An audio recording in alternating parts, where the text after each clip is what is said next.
Today we're going to cover your habits and how important your habits are. And as you can see, I've taken the word routines, I've crossed it out, and I put habits there instead. The reason why is because, throughout the course of my career doing this, throughout making all these connections with professional coaches, with high school coaches, with college coaches, throughout communicating about the mental game consistently, and even working with some pro guys, working with some high school guys, working with college guys, I've learned that usually when people say routines, like their first thought is automatically to associate it with rituals or superstition, but that's not what routines are. And when I think about the purpose of routines, it all funnels back down to habits. Like, your routines are your habits at the end of the day. Whenever you hear somebody say, what's your morning routine? You can replace that with habits. What do your morning habits look like? What are your pregame routines? What do your pregame habits look like? What are your in-game routines?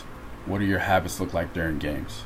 That's how I want you guys to think about routines from now on. Think of those as your habits, and understand that your habits design your future. Your habits create and dictate your outcomes in your future and your results.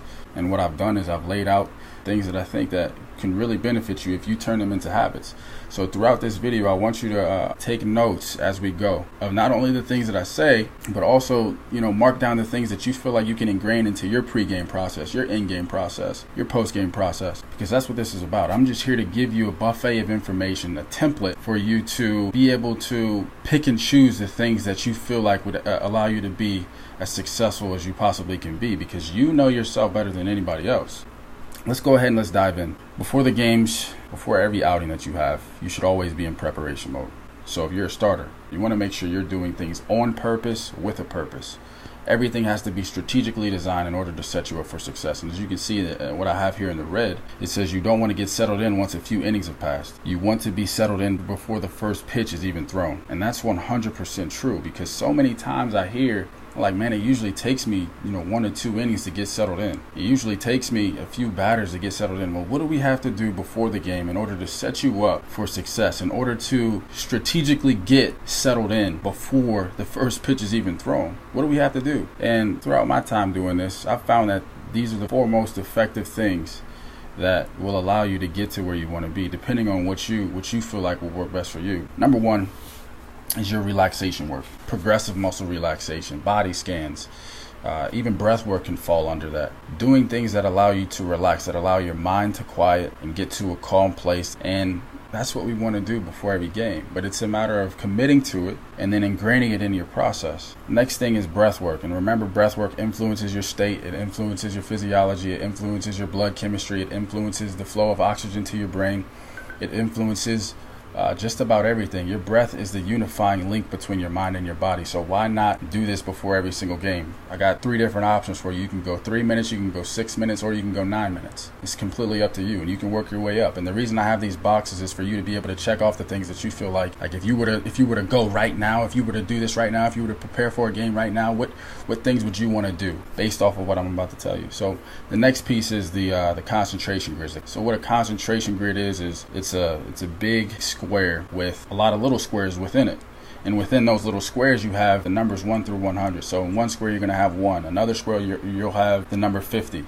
And what you want to do is you want to go from number 1 all the way to 100 as fast as you possibly can. And I'll put up the website on here that I think you can go to in order to practice this. And then last but not least is visualization work. This is probably a no-doubter right here. Why would you not spend time, seeing your success before it happens? You got some of the most successful people in the world, athletes, leaders, businessmen, entrepreneurs, multimillionaires that talk about how important visualization is to your success. If you watch the visualization video, we talked about how 1 minute of visualization is equivalent to 7 minutes of actual practice, according to Dr. Jason Self, who wrote 10-Minute Toughness. You can do 2 types of visualization. You have visualizing your success as a whole, so visualizing yourself executing pitches and having a successful outing. Do this for 5 to 8 minutes if you choose to do this. And what this is simply spending a little bit of time to see yourself in your mind to execute pitches. Just seeing yourself be successful and feeling the process of being successful. You can do this with your eyes open or your eyes closed. The second thing is, this is usually guys' favorite. You create your own highlight reel. So you go back, you find videos of outstanding performances that you've had. And from there, you go to iMovie and you kind of create like a highlight reel reel of all of your successful moments. You put it all into one video and you just watch it for 5 to 8 minutes over and over and over again before every game. You just prime your mind for success. And what that'll do is that'll recreate those feelings of you being successful. And again, remember, everything we're doing here is to set us up to be settled in before the first pitch. You must first design your habits. Then your habits will design your results. Like we talked about before, that's 100% true. Moving on, in-game habits. If you can read what I haven't read, your habits during games are what will separate you from your competitors. It separates the average pitchers from the great pitchers from the unstoppable pitchers. And at the end of the day, you want to be an unstoppable pitcher. So I broke things down into three different categories: during your innings, during at-bats, and then between innings. So let's start off with during innings. On the way to the mound, simple.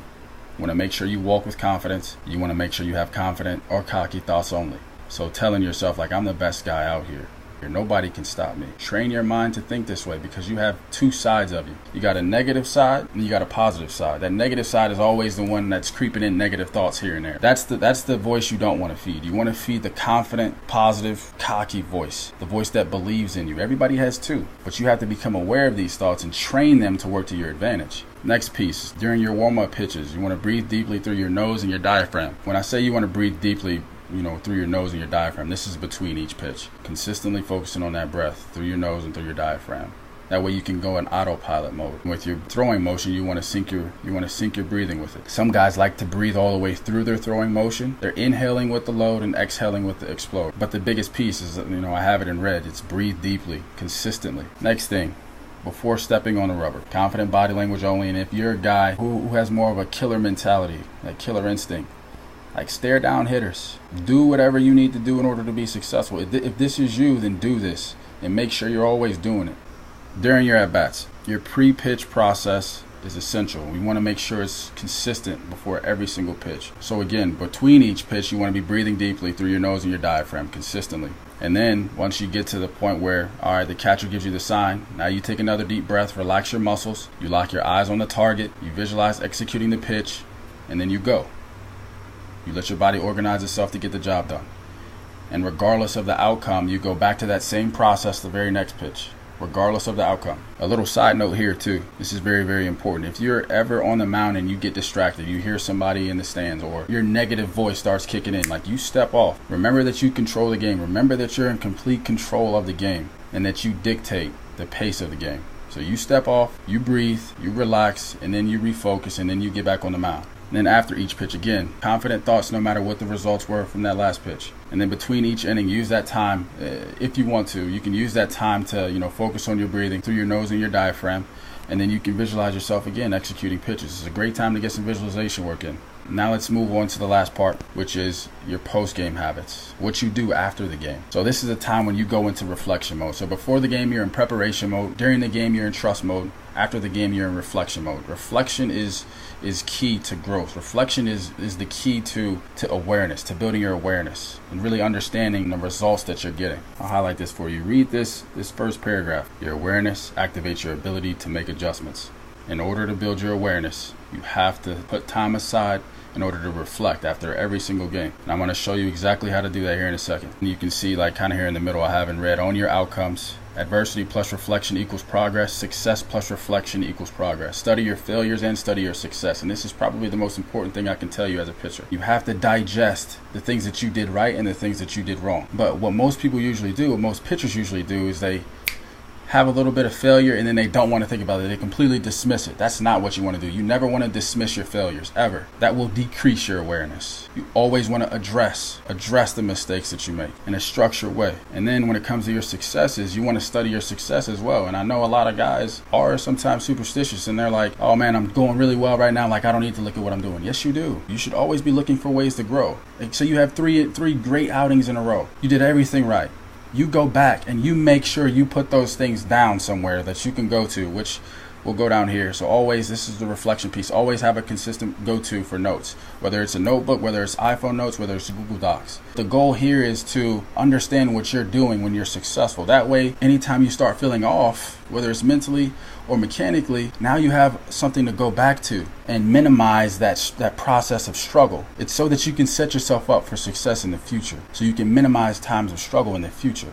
Now these next two pieces are very, very important. These are two really strong principles right here. Being able to reprogram your mistakes. Not only are you addressing your mistakes and putting down the mistakes that you made and what you need to do and improve on them, but you're actually seeing yourself make those adjustments in your mind. Again, when you visualize, your body creates neurological pathways in order for your body to make those adjustments. So say you have during a game where you got a guy 3-2 and you missed the spot by a lot. You end up walking him. After the game, that's one of the things you're going to reprogram. You're going to visualize that same at-bat, except this time when you visualize it, you're going to visualize yourself striking this guy out with whatever pitch that you threw. So you're going to reprogram your mind for that situation, just in case it comes up again. The last piece, replay your success over and over and over and over again. So that's it with these 3 pages. Hopefully you were able to get some good notes down. Hopefully you know the things that matter to you, and you know the things that are valuable to you that you can begin adding into your process as a pitcher.